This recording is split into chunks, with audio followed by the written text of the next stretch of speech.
They lied to you about who ruled the West. They told you it was built by men with guns, with laws, with legends carved into the dust. But those men, they were only the noise. The real power lived in the quiet, in the glances that lasted too long, in the laughter that hid a secret, in the women the world refused to name. They called them saloon girls. Like that made them small, like that made them forgettable. But behind every drink poured and every lie told, they were the ones holding the West together, with trembling hands, painted lips, and eyes that never missed a thing. They stood in the smoke and the heat, night after night, watching the same men who ruled the towns crumble under their own vices. They saw lawmen become killers, preachers become sinners, husbands become ghosts, and they said nothing, because silence was safer, and sometimes silence was the only way to survive. The saloon wasn't just a place of sin, it was a throne room, and those women, they were its queens, its watchers, its judges. Every coin flipped, every deal struck, every soul lost beneath that roof passed through their hands first. They were the ones who saw the true shape of the West, a land not of heroes,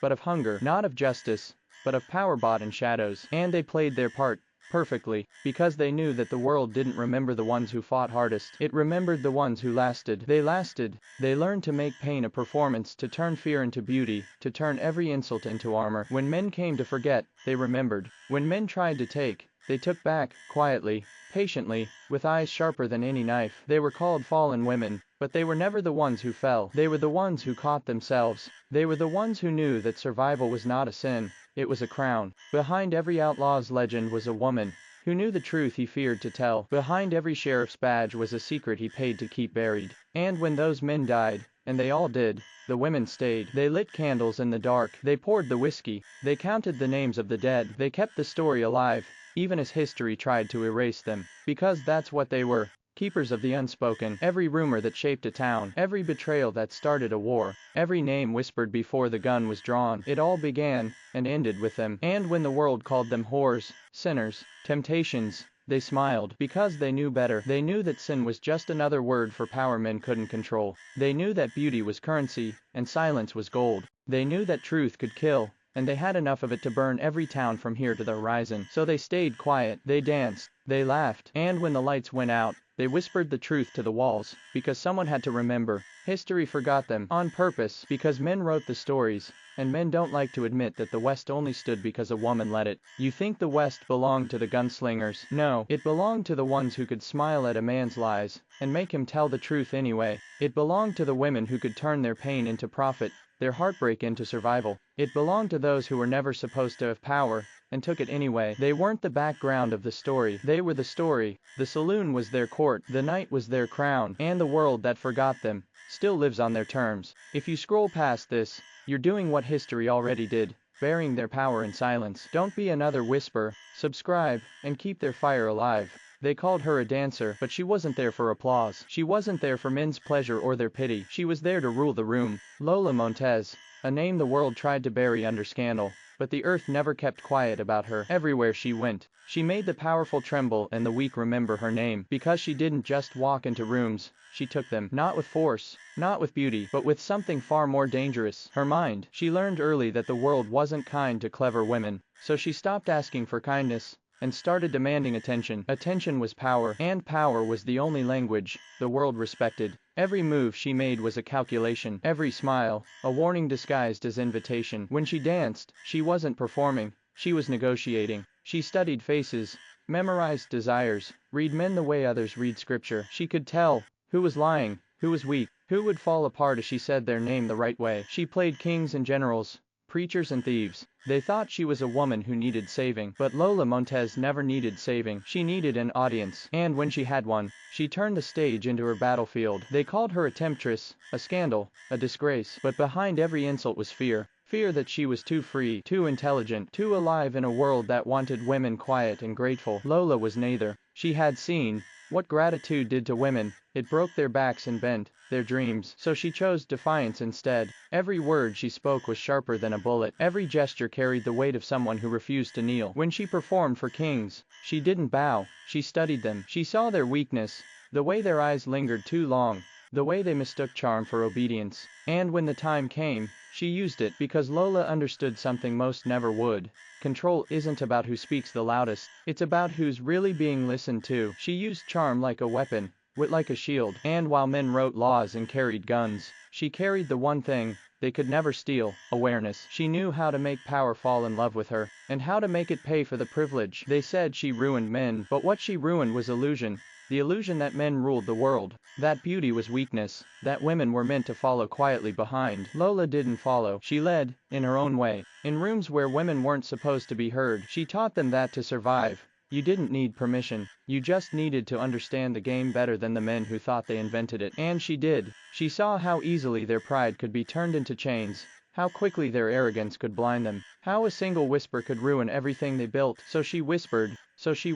She moved through salons and saloons, through the glitter of Europe and the grit of America, and wherever she went, she left power shaken and reputation burning. Lola Montez didn't chase fame, she constructed it, piece by piece, scandal by scandal. She turned gossip into gold, shame into legend. While others were silenced, she built her own voice into something no one could ignore. And when they tried to punish her, to break her spirit, to remind her of her place, she laughed, because Lola Montez knew something that frightened every man, whoever tried to control her. You can destroy a woman's name, but you can't destroy the truth of her. She carried herself like a queen even when she had no crown, because her crown wasn't on her head, it was in her mind, in the choices she made when the world demanded surrender, in the way she never apologized for being exactly who she was. Men called her trouble, history called her forgotten, but those who truly looked, they saw something else. They saw a woman who understood power better than any man ever could. A woman who could walk into a room full of kings and make them feel like jesters. A woman who turned the idea of control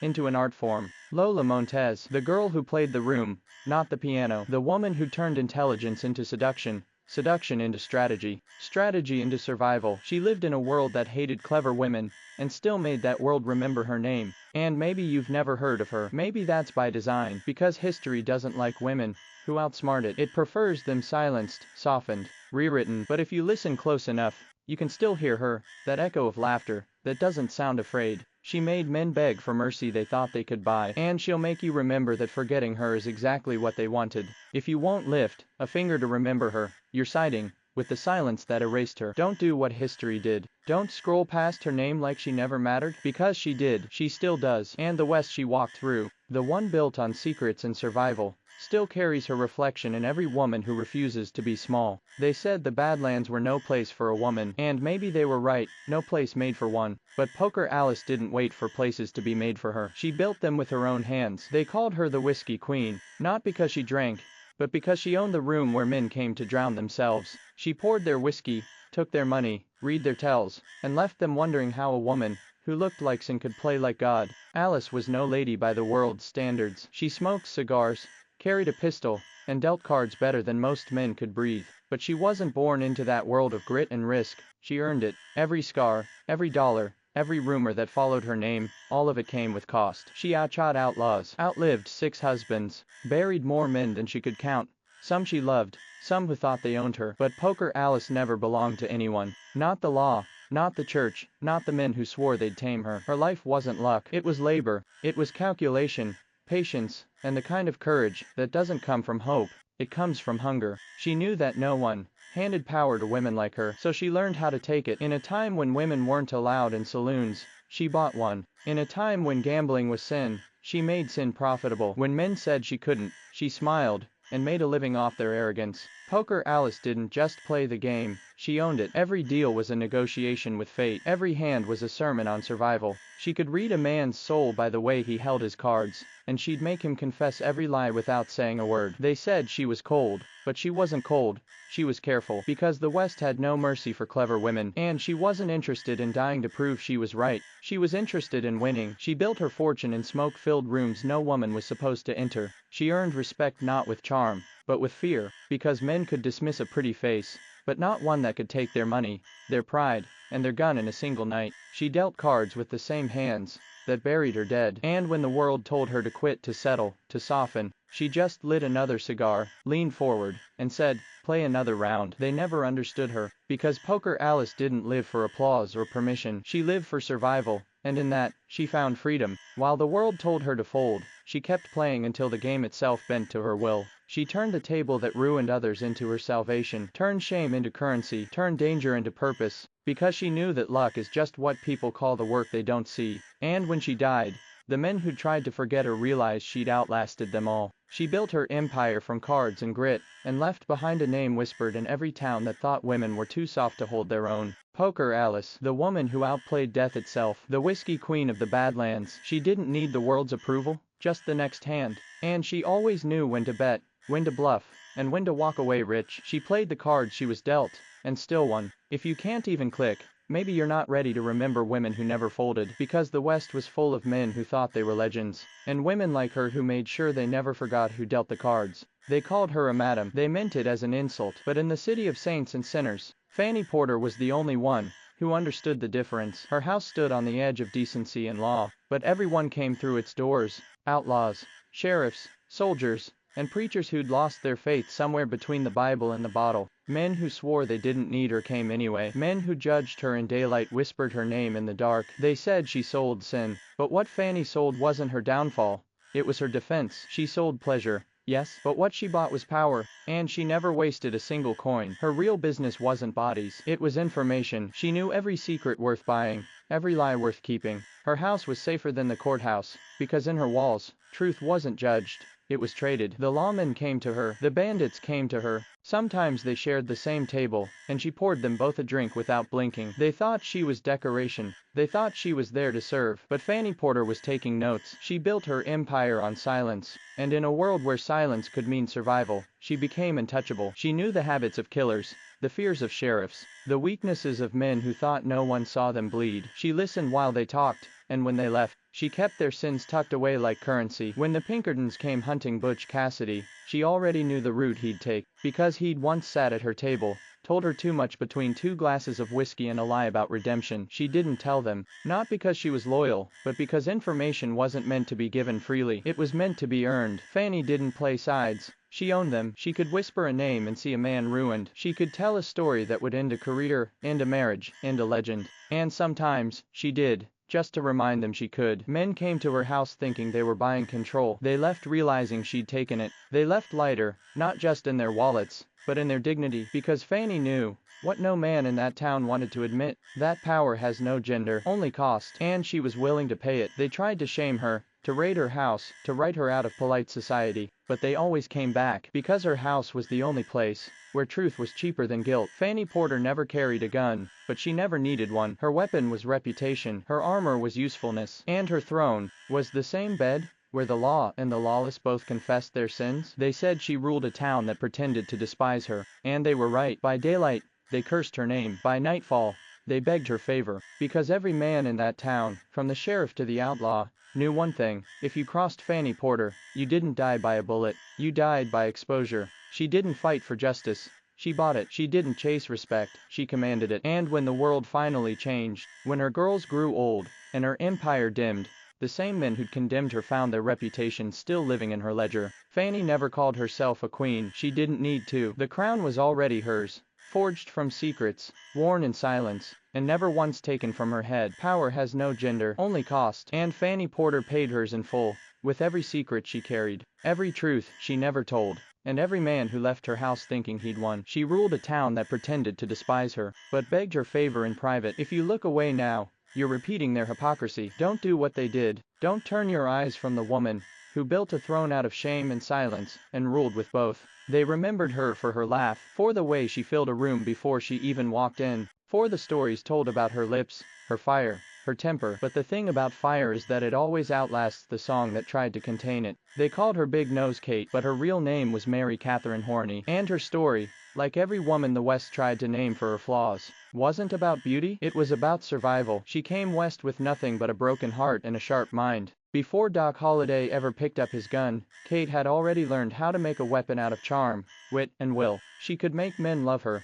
but she never mistook that for safety. They say she fell for Doc Holliday, the gambler with a death wish and lungs full of dust. He was dying even as he lived, but she stayed, nursed him through the coughing fits, kept the guns loaded, kept the whiskey close. Not because she was weak, but because she understood something most men never did: love and survival are not opposites, they are allies. When the shots rang out in Tombstone, when the streets ran red, and the OK Corral became legend, Kate was there, not in the songs, not in the paintings, but in the shadows, dragging the wounded from the dirt, wrapping bandages with trembling hands, saving the men whose names would outlive hers. The world called them heroes, she called them fools, because Kate knew what it took to stay alive when the smoke cleared. She'd watched too many men mistake a gun for glory, too many legends built on blood and lies. And when it was over, when the West started turning to myth, Kate didn't ask for credit. She disappeared. Some said she died poor, old, forgotten, but that's not the truth. The truth is, she walked away from the saloons, from the gamblers, from the ghosts. She slipped through history's fingers like a whisper, because she'd seen what fame did to men like Holiday. It killed them slow and buried them proud. Kate wasn't interested in dying proud. She was interested in living free. She outlived Doc. She outlived the gunfighters, the brothels, the myths. And when they asked what she remembered most about him, she didn't talk about love. She said, he was kind when he could be. That's all. That's all it ever needed to be. She watched men become legends, and she never asked for credit because she knew something they didn't. Legends fade. Survivors don't. They buried her under a name no one recognized, but the wind still knows it. The dust still carries it. And every time someone says her nickname with a laugh, somewhere out there, Kate's ghost smirks and says, call me what you want. I still outlived them all. She was the singer who outlived her song, the woman who turned beauty into armor, and silence into escape. She didn't need a monument. She didn't need a man's memory. Her survival was her legacy. And if you listen, really listen, you can still hear her voice in the wind, low and tired, but proud. I was there when they made legends, and I lived long enough to see them die. She watched men become legends and never asked for credit. You don't have to die to honor her. You just have to remember. They said she was a showgirl. They said she danced for coins and smiled for drunks. But they never said how dangerous a woman becomes when she learns the art of pretending. Her name was Josephine Sarah Marcus, a girl who came west chasing a dream, or maybe just running from the kind of silence that swallows women whole. She came wrapped in lace and laughter, and every man thought they saw through her. They never did. In the smoke and gold light of the saloons, Josephine learned fast. Every glance was a transaction, every smile a gamble, every word a step toward something larger than survival. Because she wasn't chasing fame, she was building it. They called her Josie. They said she was beautiful, and she was. But that wasn't her weapon. Her real power was in how she could make a man believe that he was the one holding the cards. She could turn pity into protection, flirtation into opportunity, and when the time came, she turned a gambler's wife into a woman who rewrote the legend beside him. Wyatt Earp. The name echoes through every Western myth like a sermon, but before he was the lawman of legend, he was just another man who thought he could save her. And Josephine, she let him believe it, because sometimes letting a man think he's the hero is how a woman survives long enough to write her own ending. She followed him through deserts and dust storms, through the rise and fall of gunfights and gold rushes, through fortunes made and lost again. And when the stories were told, her part was cut short, her name trimmed from the page. They made her a footnote, a shadow in the corner of a man's glory. But here's the truth no one wrote down. Josephine Marcus didn't just marry Wyatt Earp. She made Wyatt Earp. She was his conscience when he had none, his mask when the world demanded decency, his salvation when the ghosts came calling. They said she wanted fame. What she wanted was control, and she earned it, shot by shot, smile by smile, through every man who swore he could own her. When the towns dried up, and the West turned into nostalgia, Josephine watched her story twist into myth. They painted her as a temptress, a distraction, a sin draped in silk. But the truth was far simpler, and far sharper. She was a survivor who sold salvation by the shot, one drink at a time, to men too lost to save themselves. She saw what power did to them. She saw how love turned to ownership, how devotion turned to debt. And when it was over, when Wyatt was gone, she lived on, quietly, stubbornly, rewriting her own history, line by line. They say she changed her name to escape the shame. No, she changed it to protect the truth, because the truth was never safe in a world built by men with pens and egos. She lived long enough to watch the movies, to see her life turned into fiction, her love into a subplot, her name mispronounced and misplaced. But she kept her silence, because some women don't beg for justice. So when you hear the name Wyatt Earp, remember the woman behind the legend. Remember the actress who turned performance into power, the widow who sold salvation by the shot, and the survivor who refused to stay buried in someone else's story. She began in the saloons, and ended in the history books, but not because anyone put her there, because she forced her way in. She changed her name to survive. If you don't speak it now, you're proving why she had to. They called her an angel, but the West didn't make angels, it made survivors. And Nellie Cashman was both.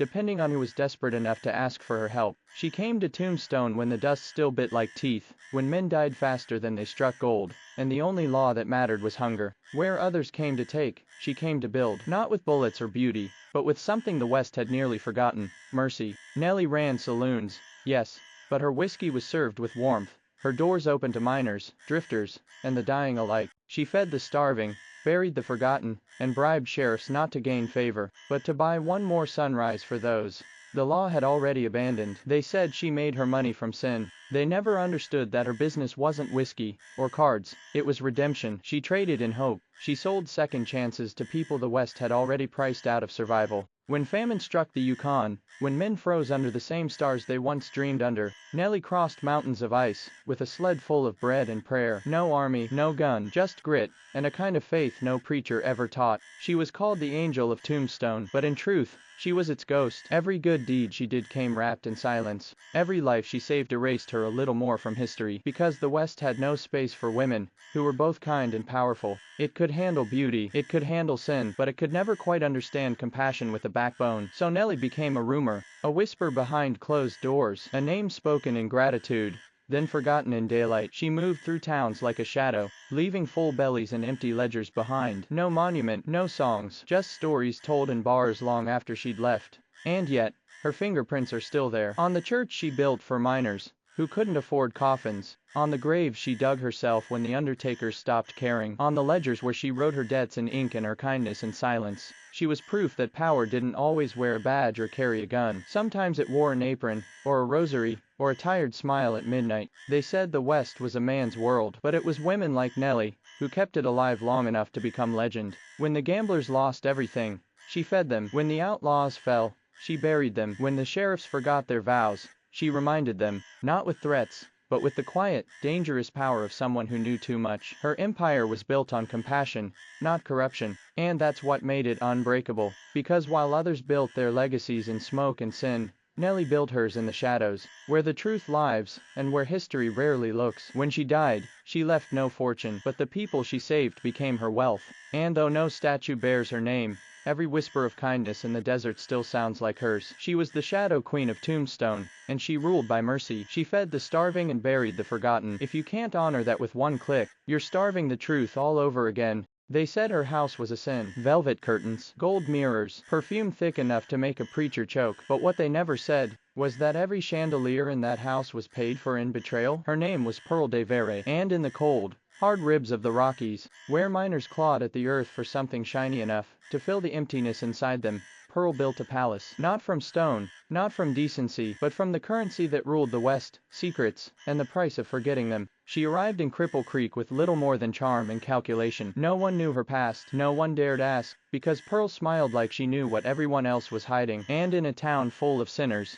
that kind of woman was dangerous. Her brothel wasn't like the others. No whiskey-soaked corners, no blood-stained poker tables. Pearl turned vice into art. She dressed her girls in silk, served champagne instead of gin, and in a world that took everything from women, she learned to make the taking profitable. Men came to her house to forget, but Pearl, she never forgot a thing. She knew who stole, who lied, who killed. She kept her ledgers neat, her girls safe, and her silence expensive. The same sheriffs who raided her by day knocked at her door by night. The same preachers who cursed her from the pulpit sent her donations when their sons went missing. And the same miners who spat on her name still lined up for her grace when paydays came. Pearl understood the oldest law of the West. Power doesn't come from purity, it comes from leverage. And she used hers like a blade, but even queens bleed. And when Pearl's time came, it didn't come in the form of violence or vengeance. It came quietly, like sleep, a dose too strong, a night too long, and a town that had whispered her name in disgust suddenly couldn't stop saying it.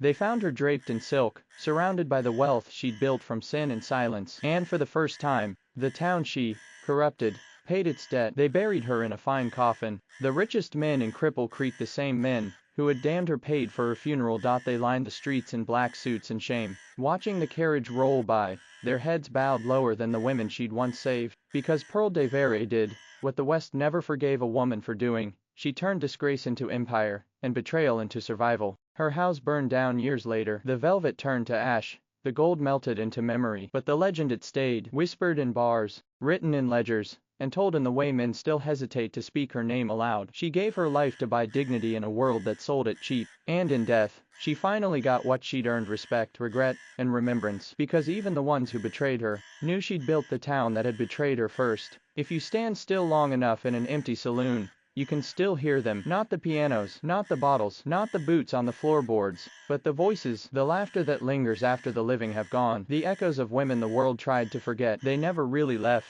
The walls remember them, the dust remembers their footsteps, the mirror still holds their faces, half light, half memory. Lola Montez, the girl who played the room, not the piano. She still hums when the wind passes through the cracks, a tune no one can place, a rhythm too clever to die. Poker Alice, the whiskey queen of the Badlands. She still laughs from the corners, a low sound, a reminder that luck was never chance, it was will. Fanny Porter, the madam who owned the sheriff.